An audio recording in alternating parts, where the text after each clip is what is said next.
warahmatullahi wabarakatuh. Selamat pagi, siang, sore, malam, Bapak Robi Farhan, selaku dosen pengampu mata kuliah Psikologi Sosial 2. Hari ini saya Alifia Meira Zaida dengan NPM 1052-1090 akan mempresentasikan atau menjelaskan materi mengenai kelompok. Oke, sebelumnya saya akan menyampaikan bahwa pada materi kali ini saya akan menjelaskan 5 topik. Yang pertama ada pengertian kelompok, yang kedua ada peran sosial, yang ketiga ada peran gender, yang keempat ada kohesivitas kelompok, dan yang kelima itu ada social facilitation. Oke, yang pertama ini ada pengertian kelompok. Di sini saya menggunakan pengertian kelompok itu ada 5, dan dari 5 ahli yang berbeda juga. Yang pertama ada Homans, dan yang kedua ada Baron and Birney, yang ketiga ada Johnson and Johnson, yang keempat ada Mills, dan yang kelima itu ada DeVito. Sebelum saya menjelaskan pengertian dari kelompok menurut para ahli, saya akan menyampaikan pengertian kelompok menurut saya sendiri. Yang pertama itu, kelompok itu terdiri dari 2 orang atau lebih yang mempunyai tujuan atau maksud yang sama atau goals yang sama, dan saling bantu satu sama lain, juga seperti kayak bergantung satu sama lain, seperti itu.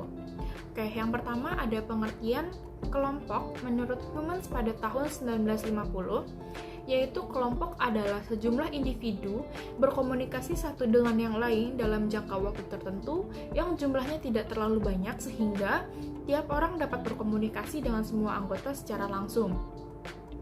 Yang kedua ada Baron and Birney pada tahun 1979 yang mendefinisikan kelompok yaitu memiliki 2 tanda psikologis. Yang pertama adanya sense of belonging, dan kedua nasib anggota kelompok tergantung satu sama lain sehingga hasil setiap anggota terkait dengan anggota yang lain. Yang ketiga ada Johnson and Johnson pada tahun 1987. Kelompok adalah 2 individu atau lebih yang berinteraksi tatap muka atau yang biasa kita bilang face-to-face interaction, yang masing-masing menyadari keanggotaannya dalam kelompok. Masing-masing juga menyadari keberadaan orang lain yang juga anggota kelompok, dan masing-masing menyadari ketergantungan secara positif dalam mencapai tujuan bersama.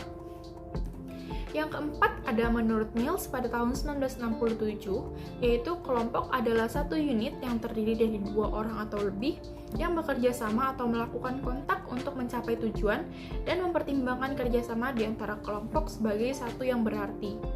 Yang kelima atau yang terakhir adalah DeVito pada tahun 1997. Kelompok merupakan sekumpulan individu yang cukup kecil bagi semua anggota untuk berkomunikasi secara relatif mudah.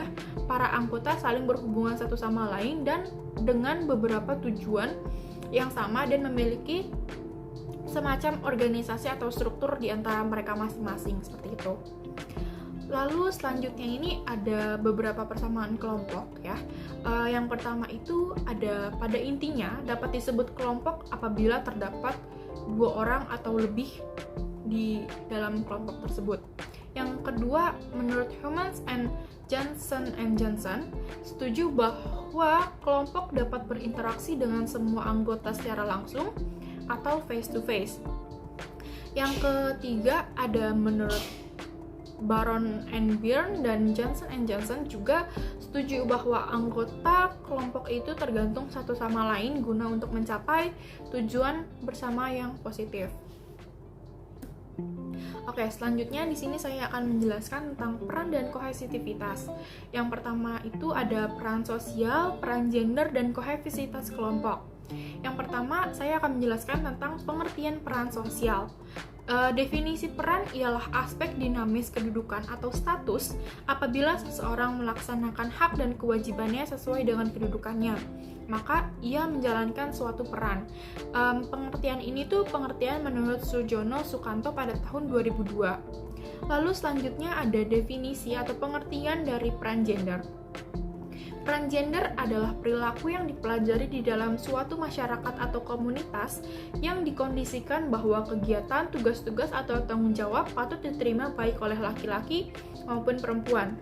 Peran gender dapat berubah karena faktor-faktor internal lainnya dan akan berubah terus seiring berjalannya waktu. Lalu yang ketiga ada kohesivitas kelompok, yaitu keadaan yang lekat antar anggota dalam kelompok. Kohesivitas kelompok dapat dipengaruhi oleh pola hubungan yang dilakukan oleh anggota. Kelekatan yang terjadi di sini hanya bisa dirasakan oleh orang-orang yang memiliki kesamaan latar belakang, kesukaan, nasib, dan hal-hal lainnya. Oke. Selanjutnya di sini ada contoh dari peran sosial, peran gender, dan kohesivitas kelompok. Salah satu contoh dari peran sosial ini adalah chef. Ia melaksanakan kewajiban dengan harus memasak dan memastikan bahwa masakan yang ia buat itu sesuai standar rasa yang ada gitu. Lalu yang kedua ada peran gender. Contohnya adalah seperti mengurus anak, mencari nafkah, mengerjakan pekerjaan rumah tangga seperti memasak, mencuci, nyapu, ngepel, dan lain-lain. Itu adalah peran yang bisa dilakukan oleh laki-laki maupun perempuan sehingga bisa bertukar tempat tanpa menyalahi kodrat. Contoh lainnya itu tuh sebagai kayak dalam rumah itu biasanya kan ibu itu kayak lebih menyuruh anak perempuannya untuk kayak ayo nyapu, ayo beres-beres rumah, ayo nyuci segala macam, tapi anak laki-lakinya itu tidak diajarkan atau tidak diberi tanggung jawab untuk melakukan hal seperti itu. Jadi ini yang bisa disebut peran gender. Jadi kayak ibunya tuh hanya menyuruh anak perempuannya saja untuk bantu-bantu mengerjakan urusan rumah tangga gitu, tapi anak laki-lakinya enggak. Dan yang ketiga ada kohesivitas kelompok, yaitu terdapat banyak divisi dalam suatu perusahaan atau kantor dan memiliki semua divisi itu kan pasti kan kayak memiliki tugasnya masing-masing kan. Namun dalam divisi itu tuh pasti tuh kayak mempunyai keterkaitan satu sama lain untuk kayak menyelesaikan suatu pekerjaan gitu. Jadi kayak walaupun divisi kita beda-beda, jadi kita punya tugas itu tuh kayak sama gitu, kayak untuk mengerjakan suatu pekerjaan gitu. Paham gak sih?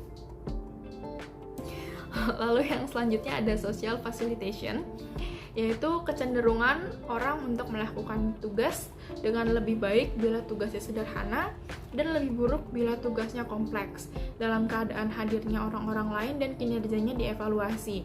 Sebagai contoh, apabila sedang kerja bakti, biasanya anak Karang Taruna itu tuh dipantau oleh RT RW yang menjadikan kerja baktinya itu tuh kayak lebih cepat, lebih bersih ketimbang tidak ada yang mengawasi.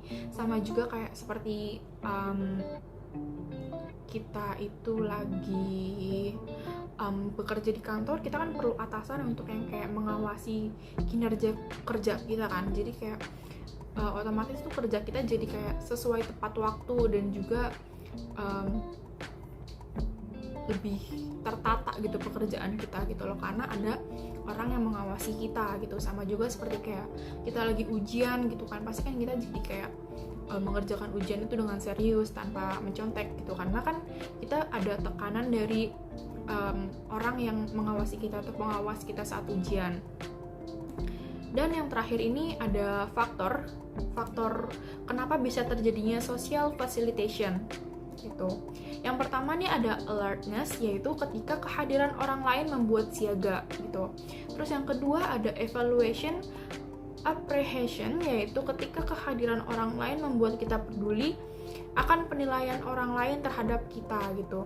Dan yang terakhir ini ada distraction, yaitu ketika kehadiran orang lain dapat mengalihkan perhatian kita saat menyelesaikan tugas, seperti itu.